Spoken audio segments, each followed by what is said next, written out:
نشوف كده الاكزامبلز مع بعض. احنا خلصنا example 1 و 2 في الكلاس. نشوف example 3 ده كان homework. Find the elevation angle of the sun if it casts a shadow 2 meters long of a flag of height 3.5 meters. طبعا الفلاج اللي هو طبعا كلنا عارفين ان الفلاج ليه shadow 2 meters وفي sun، فهو عايز ال angle of elevation of the sun. What is the angle of elevation of the sun؟ ده الشادو هو 2 meters، الفلاج طبعا 3.5 meter. الانجل اوف elevation اللي عايزها هتكون down هنا، اللي هي هي دي الانجل اوف elevation. طيب اول حاجه او step لازم نعملها draw triangle to fit the problem. نرسم triangle. This 3.5 meters and this 2 meter angle of elevation موجوده طبعا down اللي احنا قلنا مكانها هنا اهوت. label the sides of the angles view. الانجل طبعا احنا قلنا اهي. الopposite والadjacent موجودين عندنا. identify trig function to use. عندنا sine ولا cosine ولا tan. طبعا we have opposite and adjacent, so we are gonna use the tan. set up the equation. طبعا tan theta equals 3.5 over 2, and to get theta هنعمل shift tan 3.5 over 2. the answer is 60 degrees 15 minutes 18.43 seconds.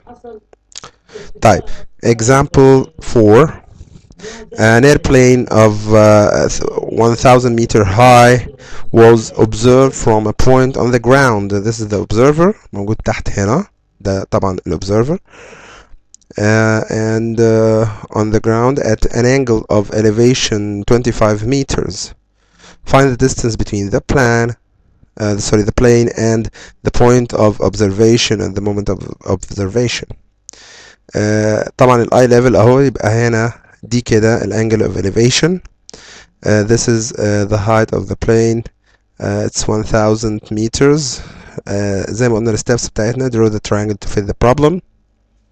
And this is the right angle triangle. وحطينا كل الجيفن على الرسمة. label the sides from angles view.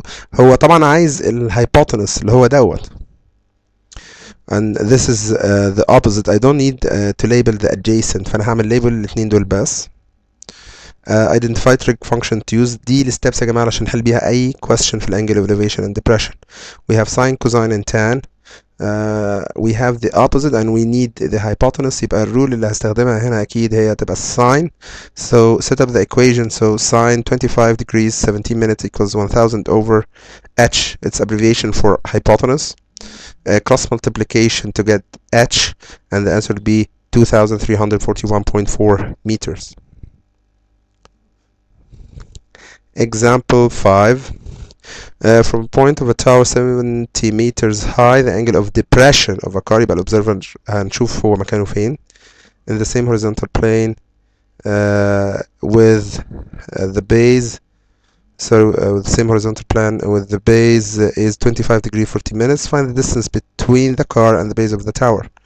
طيب لو الرسمة كده الobserver طبعا فوق هنا هو. الهايت بتاع التاور دوت 70 meters. الobserver واقف هنا، يبقى ده الاي ليفل، ويبقى هنا كده الانجل اوف depression 25 degree 40 minutes، ومكانها هيبقى تحت هنا اهو. الستبس draw the triangle ونحط الجيفن على الرسمة. step 2 label the sides from the angle view. عشان نبقى واخدين بالنا طبعا السايد اللي هو 70 meters ده it's opposite to the angle، يبقى ده الopposite. هو عايز distance between the car and the base of the tower اللي هي ديت، ده ال base of the tower. يعني هو عايز السايد اللي هو تحت ده اللي هو adjacent. يبقى انا هنا هعمل label للhypotenuse للopposite والadjacent. identify trig functions. يا ترى استخدم ايه؟ عندي adjacent I need the adjacent, I have the opposite, so I'm gonna use tan. set up the equation. So tan 25 degrees 40 minutes equals 70 over d. It's abbreviation for adjacent. نطلع adjacent cross multiplication which is 145 meters 0.67. طيب نشوف الاكزامبل بعد كده. سوري ان انا كاتب example 3. it's example بعد كده ده example 6 المفروض، هو example 7 اخر 2 examples في الشيت. example says from the top of a minaret the angles of depression of two boats 20 degrees and 34 degrees. المسألة هنا عندي 2 boats وفي lighthouse اللي هو المينارت and this question asked me to find the distance between them if the height of the minaret was 50 and the two boats are on the same ray from the base of the minaret. عشان نفهم بس المسألة خلينا نرسمها كده رسم كروكي. أنا المفروض عندي هنا this is the lighthouse الهايت بتاعه 50 meters وعندي two boats الانجل of depression اللي هي 34 degrees. This is for the far boat البوت اللي هو أبعد عن سوري 34 ديت اللي هو في البوت اللي هو أقرب لللايت هاوس. كل ما طبعا البوت بيقرب من اللايت هاوس الانجل اوف ديبريشن بتزيد، لكن كل ما بيبعد عن اللايت هاوس الانجل اوف ديبريشن بتقل. فهنا الانجل اوف ديبريشن اللي هي 20 degrees بقت للبوت اللي هو البعيد 20 degrees هنا اهيت، والانجل التانية بقت 34 degrees دي للبوت القريب. المسألة هنا فيها two right angle triangles. right angle triangle الأولاني ABC، right angle triangle التاني ABD. احنا اللي هنعمله ان احنا هنشتغل على كل right angle triangle لوحده، وهنشتغل على التريانجل الأولاني اللي هو ABD اللي هو the big right angle triangle.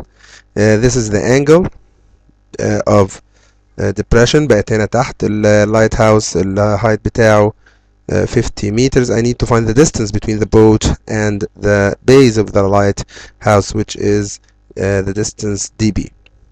طبعا عشان اجيب ال adjacent اللي هو dB and I have the opposite I need to use the tan rule which is tan 20 degrees equals AB over dB. وبعد كده أبدأ بقى أحل المسألة عادي جدا cross multiplication to find dB and dB ساعتها أقدر أطلعها it's 137 meters. This is for the big right angle triangle. For the small right angle triangle ABC نفس القصة، أنا عندي 34. This is the opposite side. I need to find BC which is the distance between the boat and the base of the lighthouse. ناخد بالنا من هنا ان البيز ده هو برضو الادجacent so I'm gonna use the tan rule which is tan 34 degrees equals AB over CB. and do so ان انا هعمل cross multiplication to find the distance CB وكده سوري CB انا سوري ان انا كاتب هنا DB. CB هنا خلينا نرجع لها تاني. المفروض CB equals 74 meters. انا اسف ان انا كاتبها DB. So the big distance which is dB 137 and the small distance أنا كاتبها هنا DC أنا آسف جدا، هي المفروض BC اللي هي dB minus CB يبقى DC equals 137 minus 74. عملت minus عشان أجيب DC and the answer ساعتها هتبقى 63 meters. نبدأ نكمل example اللي بعده. سوري ان انا كاتبه example 4، المفروض هو example number 7. The question says from the top of a minaret of height 60 meters a person observed two ships lie on the same straight line of the base of it and in two different sides. يعني المفروض هنا المينارت في النص ما بين ال two ships and he found the angles of depression were blah blah and blah blah. Find the distance between them. الفكرة هنا في السؤال ان الرسمة هتبقى مختلفة شوية عن السؤال اللي فات، لان هنا المينارت او اللايت هاوس هيبقى between the two ships. طبعا ديت الانجل اوف ديبريشن اللي هي مكانها هيبقى تحت اللي هي الانجل الاولانيه 43 minutes. زي ما قلنا كل ما البوت بيقرب الانجل اوف ديبريشن بتزيد. هنا انا هطلع الديستنس الاولانيه اللي هي